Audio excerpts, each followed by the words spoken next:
ఇదిగో ఒక అందమైన రైతు కథ. రైతు కథ తెలుగులో. రైతు కథ. ఒక్కప్పుడు ఒక చిన్న గ్రామంలో రామయ్యనే రైతు ఉండేవాడు. రామయ్యకు పెద్దగా ఆస్తి లేకపోయినా తన కష్టానికి మాత్రం పేరు ఉండేది.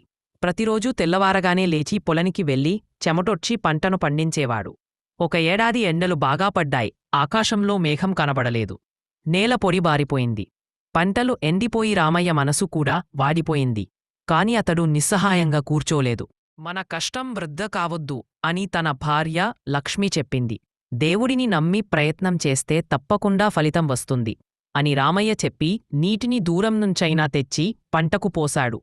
కొన్ని రోజులు తరువాత మేఘాలు చేరి వర్షం పడింది. పొలమంతా పచ్చగా మారిపోయింది. రామయ్య కష్టానికి ఫలితం దొరికింది.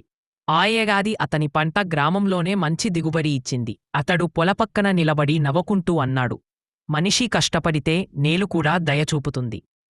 మొత్తం నీతి: కష్టానికి ఎప్పుడూ ఫలితం తప్పదు. నిస్సహాయంగా ఉండకుండా